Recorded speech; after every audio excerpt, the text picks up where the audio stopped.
If you'd like a bit more brownie, there's some up the front. We'll try not to eat it all. We do. But it really kind of gives me great pleasure to kind of kick things off again. And who has got sort of the first question for Sue? Nobody. There we go. You talked about, I'm interested in getting out into real nature.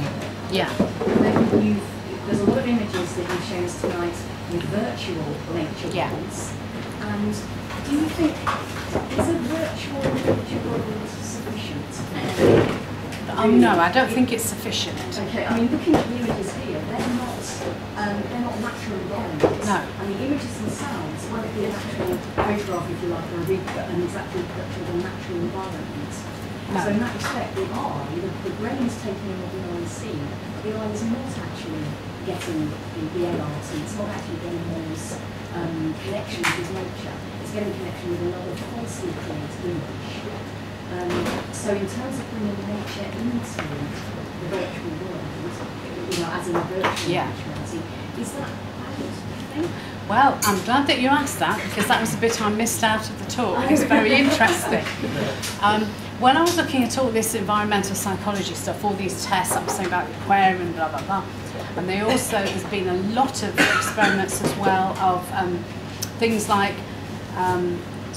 giving people exercises to stress them out, and then showing them videos of nature or videos of the ordinary world, and then measuring their responses and so on. And there's lots of that research, and it all comes up with the fact that the people who've watched the videos of nature or the pictures of nature, have a reduced heart rate, lower blood pressure, and all these kinds of obviously beneficial aspects. And this material is being used as evidence of, restorative behavioural biophilia, whatever. And I said to a friend of mine who is an environmental psychologist, I said to her, hang on a minute, this seems a bit odd. Why are they not being given real nature to look at and being measured on that? I mean, some of them are, but often it's pictures. And I said, because the results that they're getting, they're not about real nature, they're about pictures of nature, and therefore they completely fit in with these. And she said, oh yeah, I know, it's just because it's easier to control the experiment if they're showing them a picture. I said, what? But the fact is that most of that research is based on pictures and videos. And that's used as the kind of bedrock of a lot of the environmental psychology work.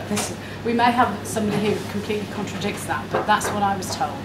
So what can I say? Their measurements would prove you wrong, basically. I suppose what I meant was a video of nature. Yeah. Is actually somebody stood in nature with a camera reproducing the actual, yes. They don't digitally tweak it afterwards.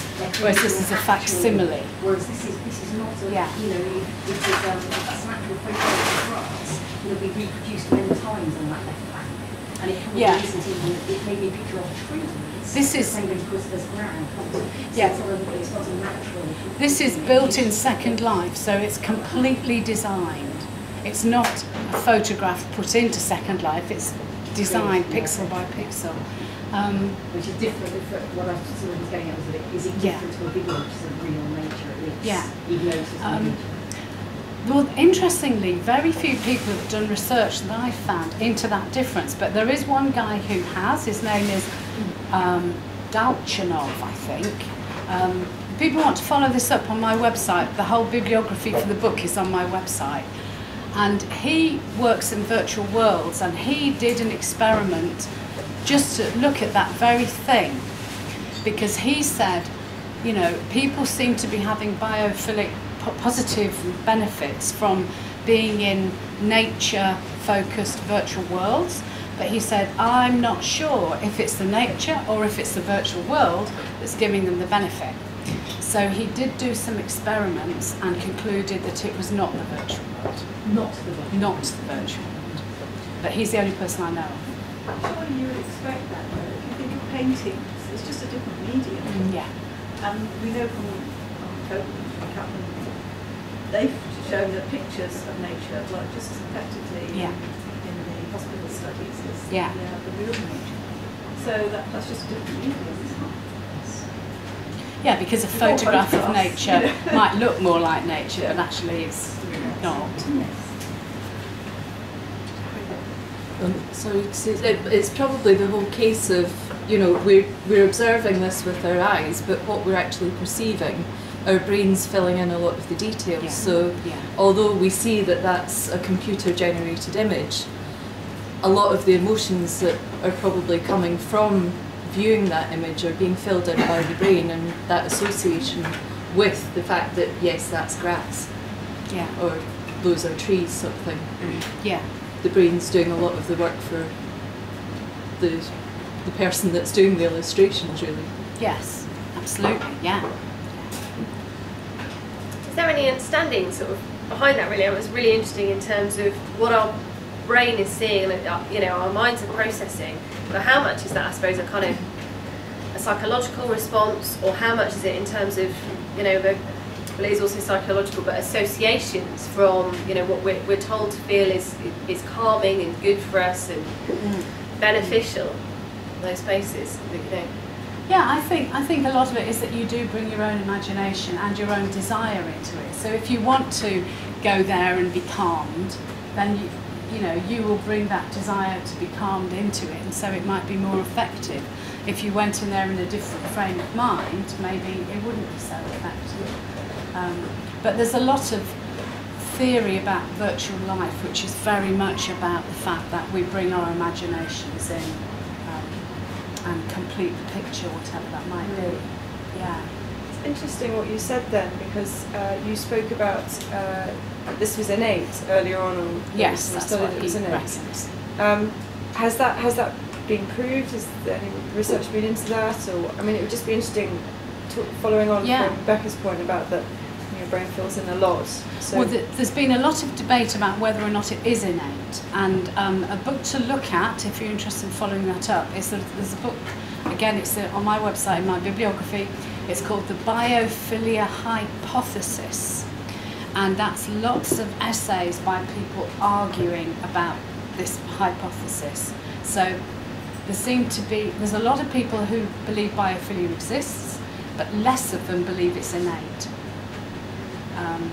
So that the biophilia hypothesis is a really good place to start if you want to hurt your brain. You mentioned about growing things being helpful in terms of compatibility. There's a project that started, what used to be my hometown in West Yorkshire.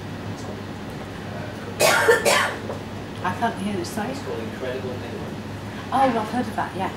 And basically a group of people got together and decided that thorny plants growing outside the health centre and outside the police station and these other public places, and all these kind of corners of grass were not being much good on their own. So why not pick up all the plant vegetables that anyone can have for free? And that you know, it doesn't take any more gardening maintenance than growing thorny bushes or whatever, but you know, it means that then you've got something that's useful to the community that treasures and is benefiting from and actually wants to help out with.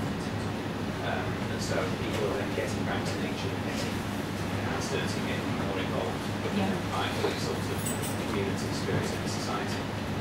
Now that's something that's spread around the country, spread around the world, and it'd be great to see what's out here in one. Anyone wants to see who's inclined to go somehow, I don't have the time myself.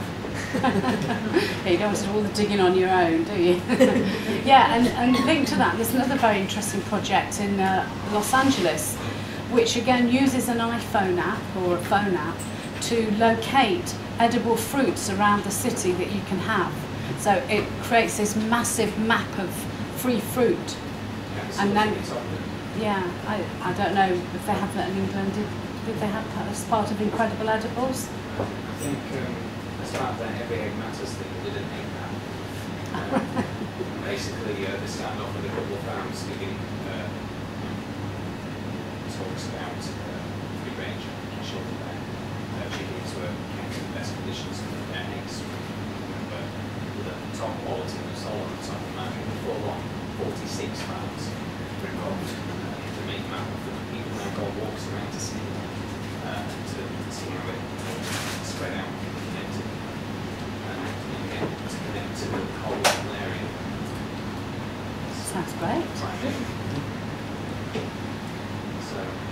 certainly something worth looking into. It's incredible anyway. So yeah, I mean, I don't know if I've made it completely clear, so I just want to say it again that what I'm really interested in is not these projects that say, oh, we should turn off our computers and go outside, or we should go on an e-sabbatical for a week and not look at email and things like that. I think that's kind of not practical, and I don't want to do it anyway, because I like being wired all the time, even when I'm asleep. I just think that there are lots of ways in which we can integrate our wired lives with our natural lives, and well, our wired life is our natural life, basically. And I found doing this project and doing the research and everything has really changed my attitude to the world, because I was further and further drifting away from my physical life. Because cyberspace is so much more interesting to me, and by making kind of deliberate choices and actions to remind myself that I've got a body and remind myself there are things beyond my computer, I think it's made me healthier and happier, really. But somehow we need to just kind of be a bit aware of it, because people have got very polarised. You know, you're pro-technology people and you're anti-technology people. It's just not necessary. And how much do you think sort of various types of technology on a company, there's when I'm looking at my husband here, runs a digital marketing agency, have actually thought about some of these ideas and actually how elements of nature is kind of incorporated in terms of design, and I was fascinated by the wooden mouse that you showed there. I've got that in my bag. You know, as an element. Yeah. And is it something which you think there's kind of conscious elements of design being inbuilt into our sort of digital experience, or is it something which those who are kind of brilliant? Well, if you look to buy wooden computer kit, say on Amazon, you'll find a fair bit of stuff made from bamboo, sustainable bamboo, and there's some Scandinavian stuff that one's not Scandinavian, but I've got a picture in the book of the Scandinavian mouse. But they don't seem to be selling very much. The Scandinavian company that I originally looked at, their stock seems to be reducing. They seem to have fewer lines now than they had even a couple of years ago when I started, researching this. And as I say, bamboo seems to be the main thing if you look on Amazon. You can get wooden keyboards, wooden mice, but I just think we can do more than that. And the screen doesn't have to be this shape either. And and the whole case could be wood. I mean, obviously there are cost issues and all that kind of thing, but I think people would want them if they knew they existed. They just don't realise that they could do that. So that in the case modding can be to Biophilic put together very well. Modding, yes. Case modding. Yes. So make it ourselves, make them ourselves, yes. I'm really interested in people's kind of thoughts on this that have come along this evening. I don't know, did anybody sort of stop to think about their screensavers before and how much they look out? Is that something, I don't know, show of hands, do you feel that you're kind of connected to your technology too much? I certainly do. Not many, I found out. And interestingly, how many people kind of in the room make a bit of a conscious effort to connect with nature in some way, or be kind of looking out the garden, going for a walk in the park, that sort of thing? And just on that, why do you make that conscious effort to connect with nature? Makes me happier. Makes you happier? Good reason. Get some real distance from your work and your kind of private life. That's what it does for me, to get out to sea, for example, and just make it two different things actually, more than integrating. I find it actually inspiring, creatively inspiring as well. Yeah. So, I was going to say creativity and thinking, just thinking like your best ideas. Yeah. Has anybody come across forest bathing? We're intrigued now. This is something I've got interested in, but I haven't done it yet. It's from Japan. It's also called Shin-Yoku or something like that. And I really fancy doing some forest bathing with my technology. And we've got a forest just down the road, a new forest. And forest bathing, if you Google it, you'll find that there's a lot of Japanese research on it. And the idea with forest bathing is dead simple. For lazy people like me, you just go in a forest and you sit there. And you can keep your clothes on. You can keep your clothes on. You can take them off if you want. But you just go in a forest, you sit there, you walk about a bit, you spend several hours there. And the idea is that you're kind of bathed in the essential oil of the forest, a bit like aromatherapy. And it's very therapeutic, and the Japanese have done loads of research into it. Lowers your heart rate, reduces your risk of cancer, makes you immortal, all of those things. And in fact, that's what I was trying to do there, was go forest bathing in Second Life, where of course you don't get the aromatic oils. But it's very interesting, and you know, it's just really about spending a lot of time in the forest, bathed by the aromatic oils and the atmosphere of the forest. And I thought it would be interesting to try that and log on at the same time. Maybe you could log on with somebody who's in another forest. Maybe you could be in a Second Life forest while you're also in a new forest, talking to somebody who's in another forest. I don't know. But anyway, if you're interested, if you Google forest bathing, you'll find a whole world of forest experiences. I think there was a little bit of discussion earlier about sort of associations of what people see and relating it to their experience. Has any work been done on this with the interaction children might have? On biophilia? I think it's not really my area, but I think there's a lot of classroom work being done about how biophilia, or rather exposure to nature, will improve children's attention in class and that kind of thing. And that children who are allowed to, you know, run about in a field at break time, you know, have improved attention spans and so on. So I think if you look around, you probably will find quite a lot, but it wasn't something I was focusing on.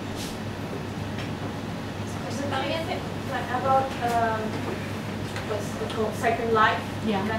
So is it, since it's all computer based and like a little bit like was asked before, it's all fake and it's all programmed, and so you spend time there and you say you feel better, but isn't it like a little bit disconnecting from the true reality? We need to talk to the bloke next to you because he knows all about Second Life. But what's true reality? Because for example, you see things that are real and they don't really look real, and you cannot feel them, you cannot smell them. So the only thing is a deceiving picture of something that doesn't really exist. So Define existence. which is not created by a software. Well, it's a huge question you got there, because there is this thing about imagination, what you bring into it. Particularly if you were the person who built this forest, you know, the amount of creativity and imagination that you put into it, it makes you very invested in it being a natural space. But there is this bigger question about what's real and what isn't anyway, and also bigger question, and that is what is nature, what's natural and what isn't. And when I was researching the book, I got really stuck there, because when I started trying to find out, we all know what we mean by nature. If I say, oh, I can't wait to get out into nature, you know roughly what I mean. But actually, what is nature? And at the moment, it's something quite kind of sentimentalized. And the American poet Gary Snyder kind of said there are two different kinds of nature. One is completely untouched by human hand, which is the one that we fantasize about. And the other is the natural world and all of its products. And we are its products, and so is this mug, and so is that computer. So I'd go with that. But it is hard to get your head around.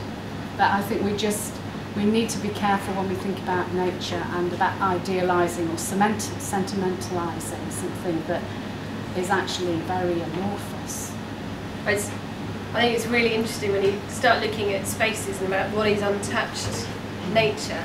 Yes. I think Bournemouth Beach is a fantastic example whereby the whole kind of coastline, sorry, it's my geography geekydom coming in, you know, absolutely shaped by how we wanted that beach to look in terms of putting those groins in terms of importing sand, those sorts of things. And I think any kind of local woodland environment has had very kind of complex management, again with our farmland and that sort of thing. Absolutely. Yeah, our beautiful English countryside is the result of enclosures, which nobody wanted. Has any research been done that looks at our senses, and that's two senses, sight and sound, I'm guessing? Whereas if you think of smell, it's our most formative sense, it takes us back in memories. Yes. So, has any research been done on that, where we're losing 3 out at least of our senses out of the sort of the key part? Well, there's two sides to that, I think. One is the fact that we put it in ourselves. And in the book I talk about a garden in a text-based world where everything is just writing. So it's like this equivalent, but everything's described rather than illustrated. And that provokes you, so it says, you know, suddenly the air is full of the scent of roses, and you immediately bring that in with your own brain. But if you've smelled roses, what if you've never smelled What if you've never smelled roses? You couldn't do that then. You couldn't do it, could you? What happens when nature's gone? But, what are we going to do then? How does that become a value? what do you mean when nature's gone? Well, if we destroy nature the way we are, you know, we know what a river and a grass and trees looks like. What about if somebody grows up who's never actually seen a real wood? They never heard the sound, felt the wind, smelled the water, whatever. You know, how can we use technology to protect nature as well? Yeah, I think you're kind of, that's sounding a bit like these science fiction novels of people growing up on Mars and they've never felt any of those things. Thing is, there might well be a wind, but it won't be the same wind that we have today. So it will still be a nature wind, it'll just be a different wind. I don't really know the answer to that because I'm not sure if it would ever come about that all of those things would be gone. I can't imagine it would happen.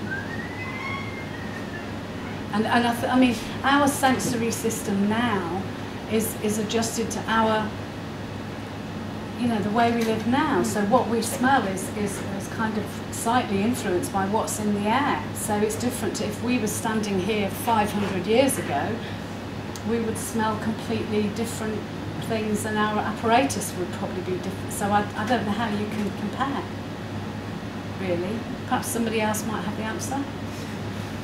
It calls evolution. Yeah. On that track of how we perceive things, does the colour temperature of light affect how we perceive things too?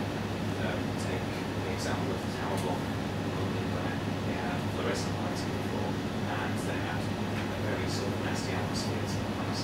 So as they replaced it with LED lights which had more moonlight, like sort of colour temperature and texture to them, it made the residents feel a lot better about their building.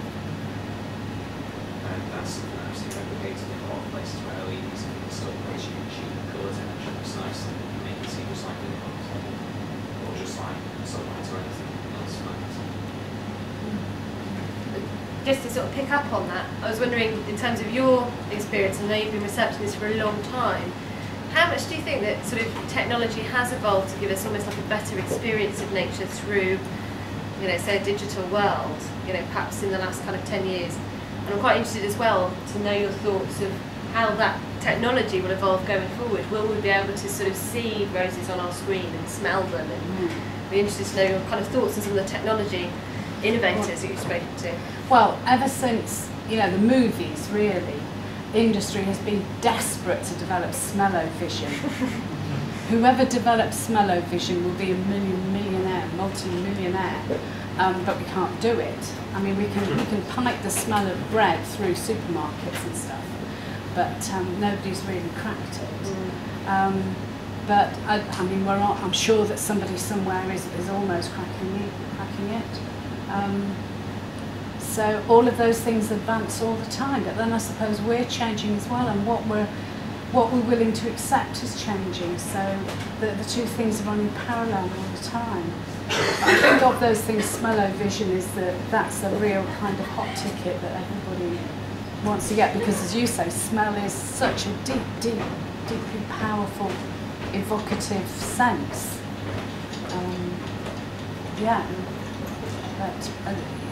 I think just things that what we're willing to accept changes all the time, and even things like watching nature on TV. We've all grown up. I think probably everybody here grew up with TVs, and we're used to seeing nature on TV, but that's nothing like real nature. So we're sensitised or desensitised.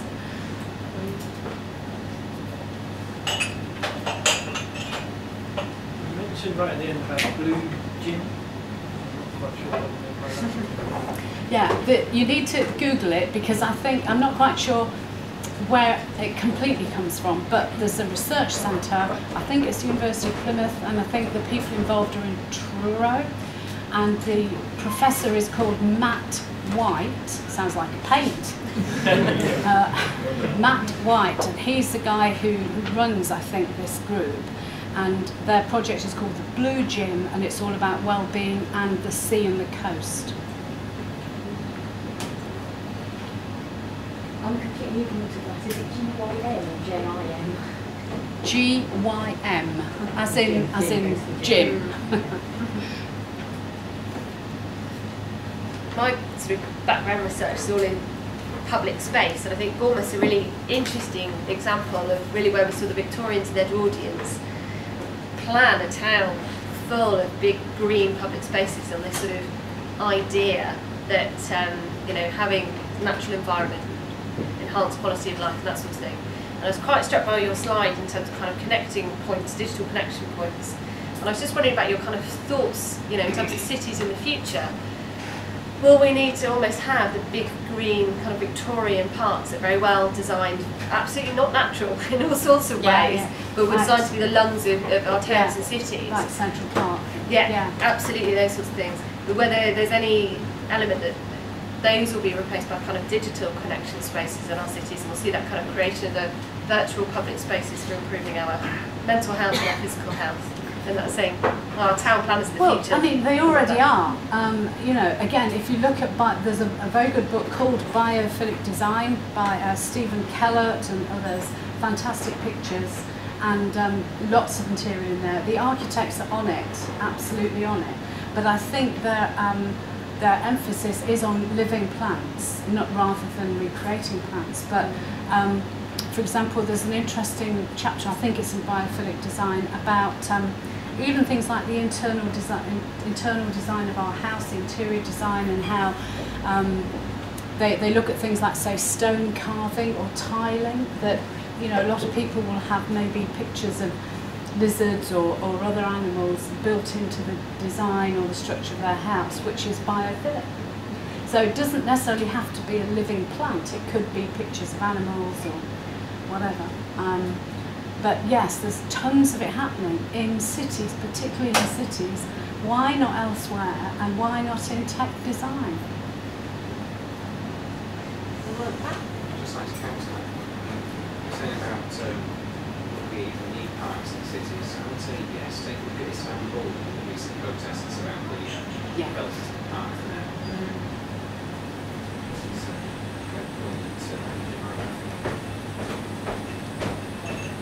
It's an extraordinary pull, isn't it, between humans and nature, which I'm always getting a sense of. We don't necessarily have all the understanding as to the processes behind where that's from.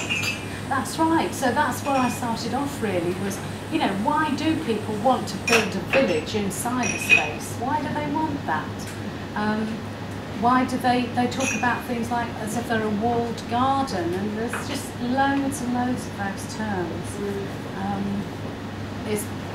And I think I've found the answer. It's something to do with wanting it to feel like a natural place. It clearly is not. It's nothing.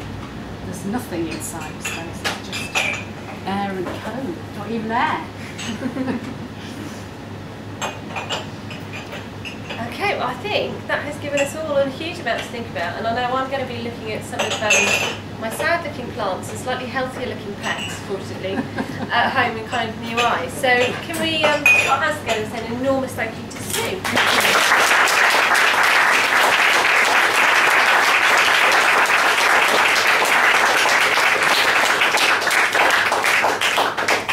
Please feel free to come and take